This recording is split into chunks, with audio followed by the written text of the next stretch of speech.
Jonathan Turley, you've been following this trial, and let's just get caught up on where you think it is today. I mean, this is, you can all look at this and say, wow, obviously troubled person, an addict who is now having to face a lot of these things that he did with family members and ex-family members. So that's all bad. But from the prosecution standpoint, how do you think they're doing with this case?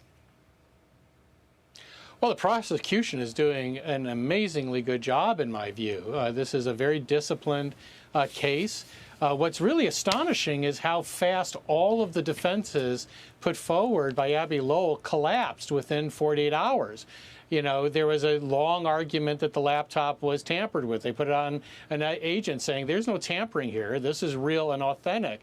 They said that Hunter Biden wasn't doing drugs when he signed that.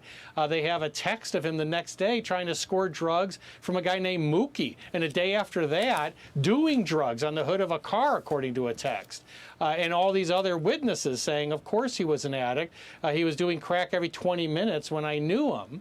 They then said, well, maybe someone else filled out the form. And you had Mr. Cleveland say, I watched him fill out the form. I told him to take his time.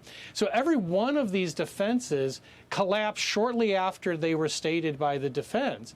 And that leads to this question of why? Why isn't he just pleading guilty? This is a open and shut case. It's obvious he was doing drugs and that he had signed the form falsely. That might keep him out of jail. It certainly would have avoided an embarrassing trial.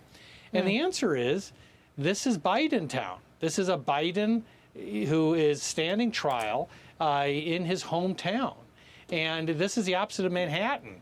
You know, here, the jury pool could not be better for the defendant. And I think the defense is using a nullification strategy. Well, you got a lot to work with. The prosecutor, I mean, you got a memoir, you got an audio book, you got the laptop, and on and on and on. On President Trump's side now, you had movement yesterday in Georgia. Doesn't look like that trial is going to come anywhere near Election Day. I mean, basically punted to next March.